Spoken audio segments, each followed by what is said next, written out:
What's going on, people? We are Tottenham TV, back again for another Tottenham update for you guys. And joining us today is the always fantastic, the lovely Brian Daigle is in the house. How are we doing today, Brian? Well, what a lovely, lovely introduction. Very few and far people would address me like that. I'll take it when I get it. I'm brilliant, my friend. How are you, sir? Yeah, all the more better for seeing you, Brian. So always great to have you in the studio. Well, not in the studio, but as part of our production, I should say. All right, but let's get into some of the news that's been circulating over the last 24 hours surrounding Spurs. We'll start with some transfer news. First, coming from Dan Kilpatrick around Jean-Claire Todibo, the much talked about centre-back who's been heavily linked with a January move to Spurs. He says that Spurs have entered talks with Todibo with Nice over Todibo and are currently thought to be ahead of Man United in the race for his signature. Nice are prepared to do a deal with Spurs for the right price rather than hold out for Man United. The impending takeover is not expected to complicate Spurs' pursuit for Todibo, provided the London club meet Nice's asking price for the 23-year-old, which is believed to be over £35 million. Spurs have also held discussions with Todibo's representatives and are understood to have guaranteed him he'll have a prominent first-team role alongside Van de Ven and Christian Romero. Interestingly, he also says Sir Jim Radcliffe, who is set to become a minority stakeholder at Man United, will not prevent Jean-Claire Todibo from joining Tottenham despite interest from Man United, which would be interesting if he were to let it go ahead. David Ornstein has chimed in saying Spurs, like the majority of their rivals, will be operating on a tight budget, but it does not prevent them from completing transfers. They'll just need to be creative. The priority is a centre-back, and a lot of work is being done. Names such as Todibo are in the public domain, but it is doubtful that the French international will join Spurs this winter. So Ornstein pouring cold water on it. But Dan KP saying that things are progressing with Todibo. Obviously, a price of over £35 million is quite expensive, but a 23-year-old French international centre-back who has the right profile for what we need as a centre-back, it's probably a similar price to Van de Ven. If that's how much he's going for, then is there any excuse not to put up the money if it's attainable? Excuse me, no, not really. I've said this window that I'm looking to see speed of player come in, not necessarily how good they are, where they play, or from where they come from. It's the season for the media madness, isn't it? You have Ornstein, which I reacted to yesterday when he said it's unlikely to go through in January, and then you've got Dan Kilpatrick saying that it's more than likely, or the words that he said. I hope Dan Kilpatrick's right, because everything I'm hearing about him, and I can only say I'm only hearing about him, sounds like the right profile, the right type of player, and you've got to be some hell of a player if you're keeping Saliba out of the French national team, if the French are holding him in that high regard. So I would welcome this move. And as you were talking about the price is the price, isn't it? If it's about identifying the right player, not getting a cheaper person or the wrong person. If the player matches the profile, you're going to need to pay the price, aren't you? Yeah, it's interesting that if Radcliffe is, obviously he's owner of Nice at the moment. It's interesting if Man United are seriously interested in him, why he wouldn't prevent the deal unless... I can't really think of a reason unless the interest isn't that serious, or maybe, I don't know, Nice need the money straight away, or maybe there's doubts when that takeover is going to happen, or all these different things. So that would be good if that doesn't become an impediment. But I agree that obviously I think we should have a list of centre-backs in certain profiles, but I think Todibo is definitely the outstanding candidate from what I've seen. So if he's available for somewhere close to 35-40 million, I think that will represent good business for Spurs. But what do you make of the paragraph? It says Spurs have held discussions with his representatives and are understood to have guaranteed he'll have a prominent first-team role. Does that mean that we really believe he can challenge Van de Ven or Romero for a first-team spot? Do you reckon maybe even there'll be some games... First of all, Romero has a lot of suspensions, but maybe there'll be some games as well. Van de Ven can go to left-back, or also and Todibo can fill in. Do you think there would be a lot of game time for him between now and the end of the season if Van de Ven is back next month? Well, I think also you can add to that, there could be the possibility, could be, not saying that it would be, of a back three. Not every game or everything, but in some games where Ange thinks he may need them. And to tell you the truth, so this is what we've wanted to see, isn't it? Genuine quality and thinking, right, does he take over one of them? Does he play with one of them? Does it mean Van der Ven goes here? This is the kind of difficult decisions we want Ange to have to make, because there are quality players within the squad, not just squad filler. I think prominent role. Hopefully, it'll be a bit of squad rotation as well. We know how it's been bad for injuries, and hopefully that, like Pochettino did with the fullbacks, maybe he'll do that. We never know with Van der Ven with his hamstring, how reliable his hamstring will be when he comes back, how quick it will take him to get back up to form, or the very, very high standards he came. But it's incredible competition for places, isn't it? It keeps all three of them on their guard, doesn't it, to earn that spot? Yeah, 100%. I 100% agree with that. So let's hope we can get this deal done, and done quickly as well. But with Spurs, it never usually is that simple, is it? So we'll have to wait and see how things happen in January. If things go sideways, I might have to book you a flight, Brian. We'll have to wait and see. Yeah, nope, not coming back. Not coming back, not a chance. All right, next up, we're going to be talking about Conor Gallagher. And Sky Sports Lyle has been talking about the situation. He says Tottenham are still interested in Conor Gallagher and are monitoring his situation ahead of January. However, they still prioritise a centre-back in January. Daily Mail, though, are reporting Chelsea will block any attempts from Tottenham to sign interim captain Conor Gallagher. Spurs tabled a £40 million bid for the midfielder in the summer that was rejected by Chelsea. For me, I would love Conor Gallagher at Spurs. I think he's a really good player, and I think he'd really suit us. But yeah, I mean, it makes more sense in my mind that Chelsea would block a deal to come to Spurs and accept it. The only way I can see it happening is if we're by far the best offer on the table from Chelsea's point of view, and they're desperate to sell and they need as much money as possible.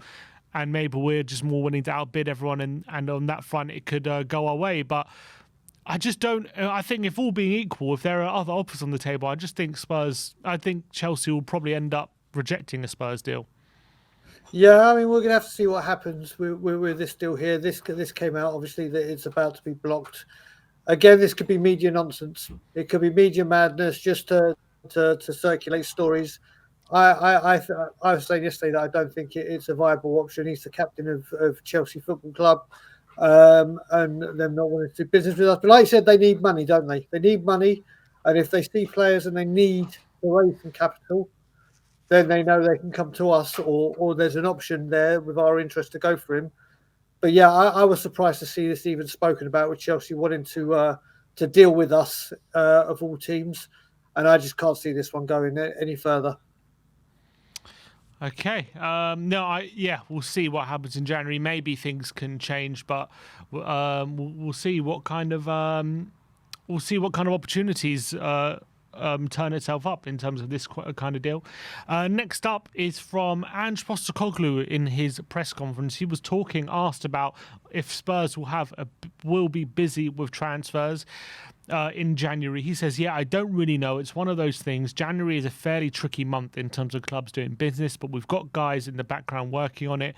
And once the window opens, we'll see if we can make an impact. Obviously, Ange has been pretty public about Tottenham's need to act quickly in the January transfer window and get their business done early so we can actually use them for the month of January.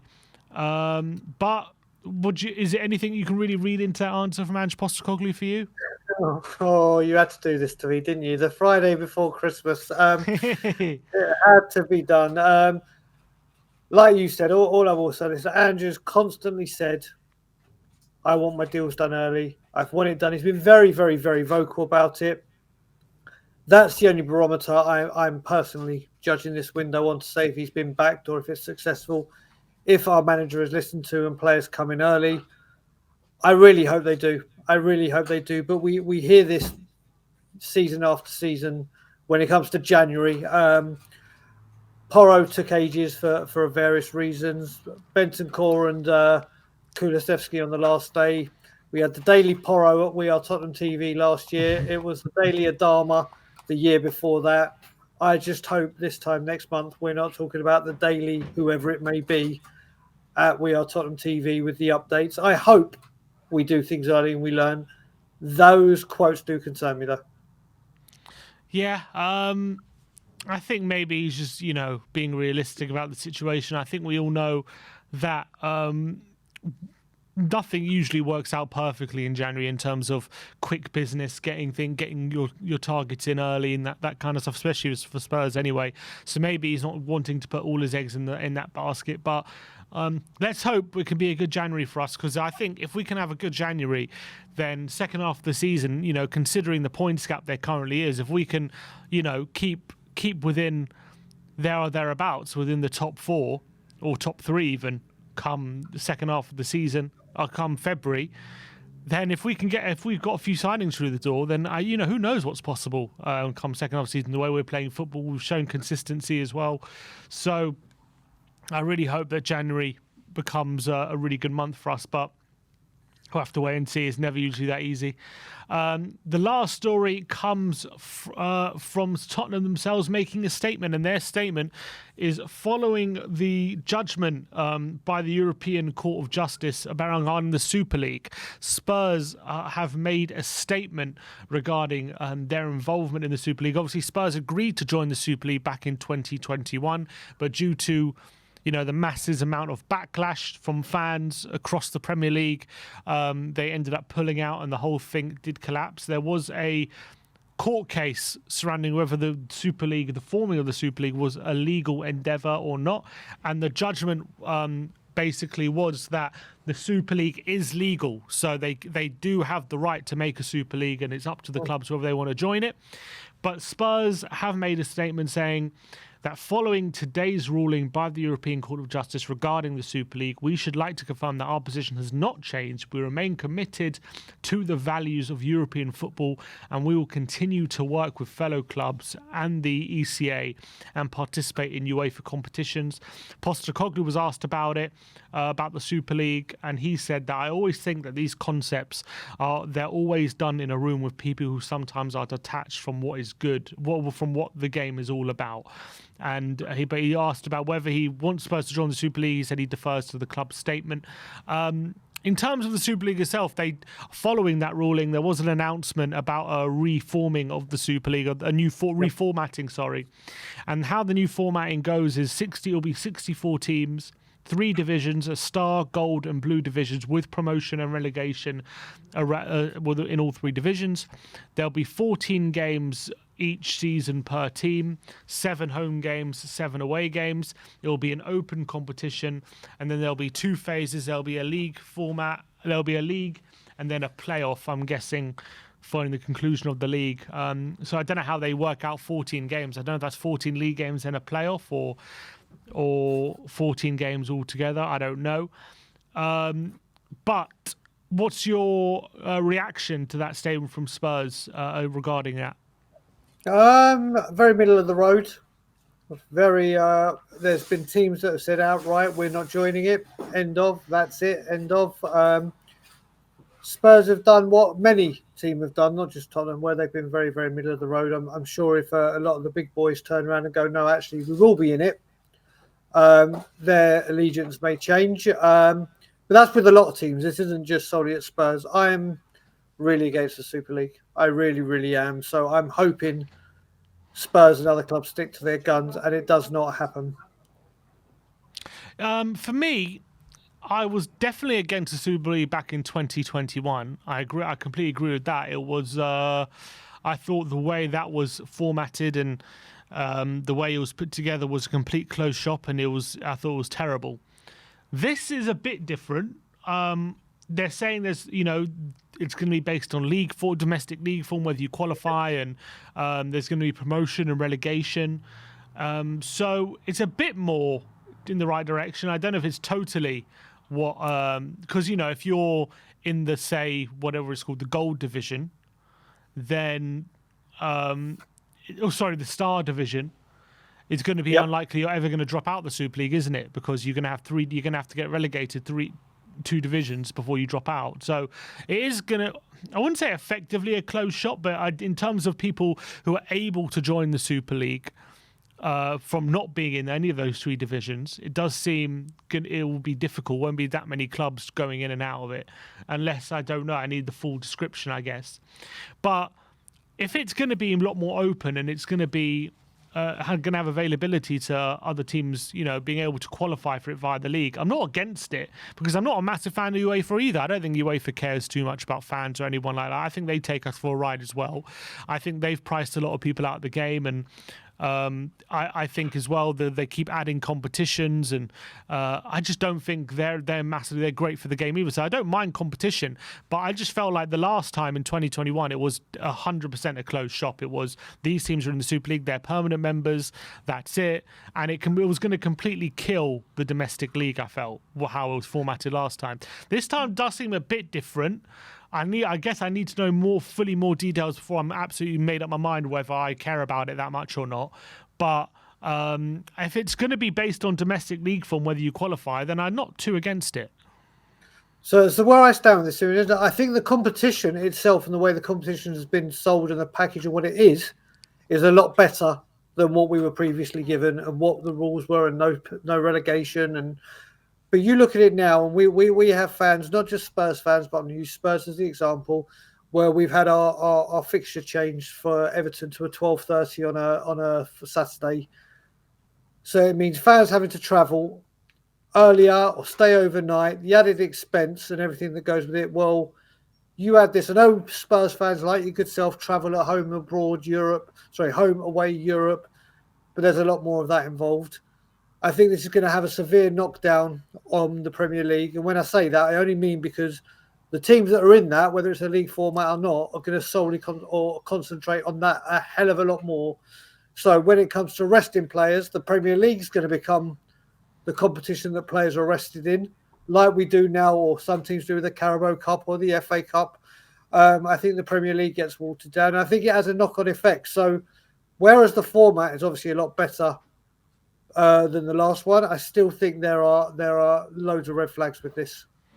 Yeah, I can't. I definitely some big red flags, and I do kind of feel like, not necessarily you. I think you've looked at the situation and you definitely are still have some concerns, but I do think some people generally just hear the word Super League and are just against it based off the name, essentially, because of what happened last time. So I do think we need to drill into the context about what is actually being offered here, what the difference is, because if UEFA can get some competition against it, I think that can only be a good thing, in my opinion. If actual competition, though, and not what we offered last time, which was terrible. But interesting to see how it develops. But a number of teams already disqualified themselves from the Super League. They said they're not going to be joining it. So whether it ever gets off the ground, it's a wait and see kind of thing. But at the moment, it doesn't seem it will. So we'll see what happens in regards to the Super League in the future. But look, Brian, appreciate your time as always, mate. Lovely to see you.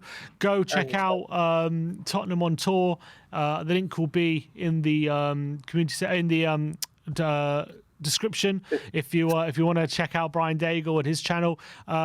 Lovely to you as always, mate, and we'll see you very soon.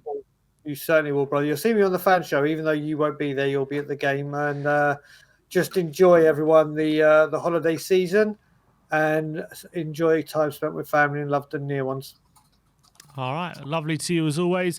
Thank you, everyone, for watching and joining us today. Like, subscribe, and comment. And as always, come on, you Spurs.